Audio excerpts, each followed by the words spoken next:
Welcome to Camaraderie. It's what's for breakfast.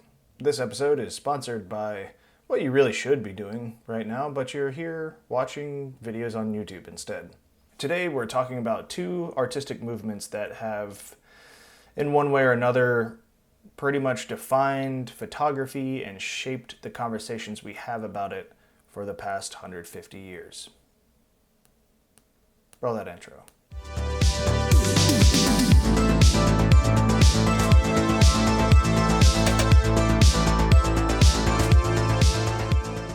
No time to waste, so let's get right into it. Straight or pure photography and pictorialism are two sets of ideas, values, and approaches that emerged as the dominant artistic movements in the early days of the photographic community.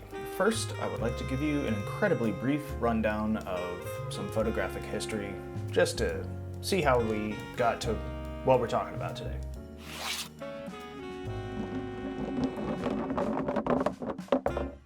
The Greek philosopher-mathematicians Aristotle and Euclid. Wait, this is way too far back. Let me skip a couple thousand years. Right, so in the first half of the 18th century, there were multiple dudes just kind of independently inventing photography. They were Nicéphore Niepce. He's French. We got Niepce, Henry Fox Talbot, or Talbot, I don't know. He's English, but I'm pretty sure I'm gonna say Talbot. We got Niepce, Talbot, and Louis Daguerre. All three of these guys went through various trial runs and experiments and contributed a lot to photography. Everything from camera design to figuring out large format like glass plate photography to nailing down the process for negative-based emulsions that allow us to make multiple prints from a single image. And thus, photography was born. Now that we got like a baseline, we have cameras, we have photography, it exists. Great. Now we find ourselves about a decade or so after the end of the American Civil War. And cameras have pretty much to this point just been used for scientific observations. And by that I mean it was basically just a bunch of dudes farting around and seeing what works while they refined the process. Yes, there were war photographers and portraitists, but again, this was mostly just a matter of like visual record keeping, so not really art per se.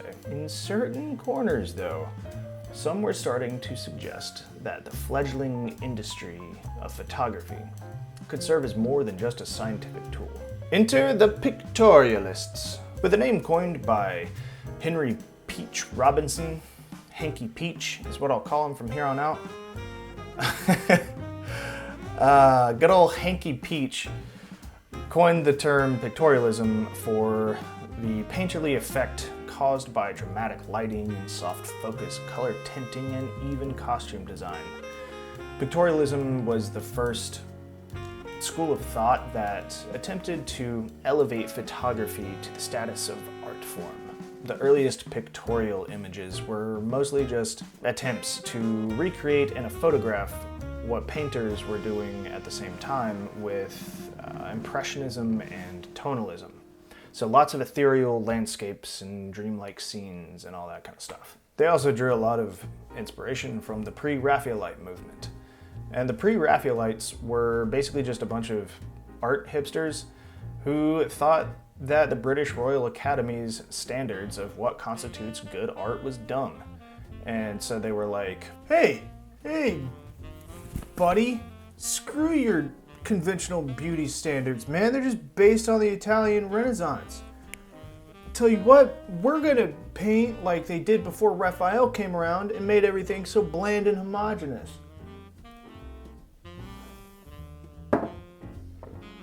As a result of them following that rationale, a lot of pictorialists' work had a sort of rough classical feeling to them, because they were basing their scenes on like pre-Raphaelite art.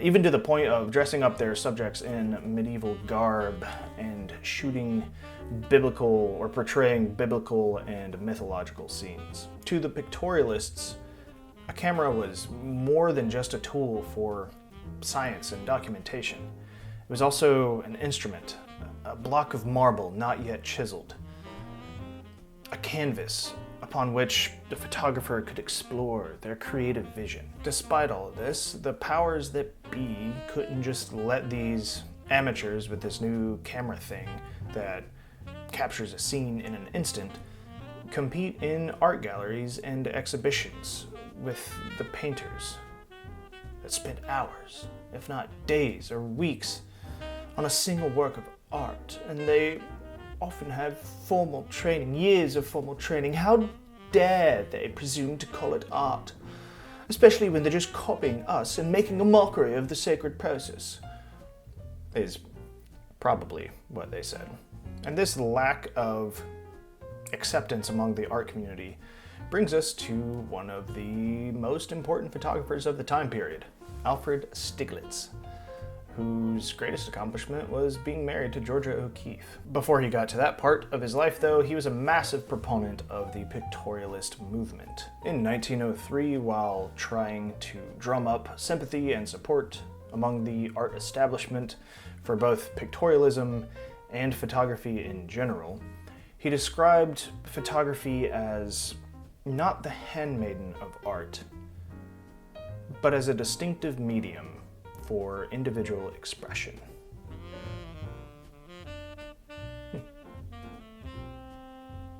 He was also like, oh, y'all don't want to let us put our work in your galleries and exhibitions? Cool, I'll start my own.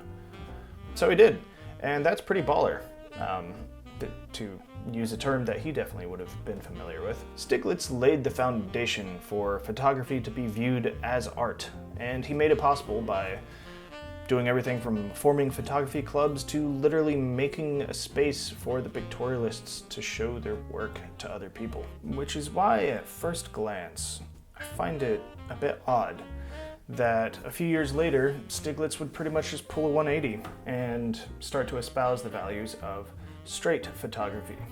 Because these two schools of thought seem to be philosophically, maybe not opposite, but philosophically different. They're just not the same. You see, where pictorialism is all about the photographer's intention and creating a mood with an image, straight photography is all about taking advantage of the inherent mechanical abilities of the camera itself and not just taking cues from painting or painters. Straight or pure photography places a lot of emphasis on the camera's technical powers and argues against any sort of manipulation by the photographer in the conception of the shot. Although darkroom adjustments would gradually become more accepted and even necessary later on. Basically, what you shoot, what the camera sees is what you get. Let the image speak for itself and don't try to force a narrative where there isn't one. While pictorialism favored soft focus and playing around with collages, cutting up images and pasting them together and finding inspiration from the painters of the time, straight photography was about getting the shot as sharp as possible and utilizing the capabilities of the camera to create an image that depicts reality as it is, as we see it, without any sort of additional artist's influence. Now that I think about it, it makes sense that Stieglitz would gravitate towards this idea. You see, at the time, the world was rapidly becoming more and more industrialized, and World War I was just like this massive dark cloud over the lives of pretty much everybody. Rather than make a pretty picture, a lot of photographers liked the notion of removing any sort of rose-tinted glasses and capturing the reality of whatever it was that they pointed their cameras at. More clarity, less superfluous extra fluff seemed to be the order of the day. Now, this isn't to say that straight photographers were all doom and gloom. In fact, a lot of the work that came out of this movement I find tremendously inspiring and in some cases exceptionally beautiful. In a way, I see straight photography as a natural response to both pictorialism and the state of the world at the time. And really, in my opinion, photography didn't really start to come into its own as an art form until straight photography came around. Yes, there were some lovely pieces of art created by the pictorialists, but the art establishment of the time had a bit of a point in saying that those photographers were more or less imitating the painters of the time. It wasn't until there was a concerted effort to utilize the unique technical aspects of what makes a camera that there was much growth in the medium of photography. Another massive part of the straight photography movement was Paul Strand, who took a much stronger stance against pictorialism than Stieglitz did by saying that he thought photographic art should be more than just false figurative depictions of ideal settings. For him, the camera's advantage of being able to freeze a moment in time and space offered a direct route to a pure, deeper photographic experience. And it would be foolish to use it on something as silly as pictorialism. Okay, there's obviously plenty more to dig into, especially in regards to the other major players in both schools of thought, but that pretty much covers the basic principles of the two first real artistic movements in photography. On one side, you have the pictorialists, who were the first photographers to make the push for photography to be considered art.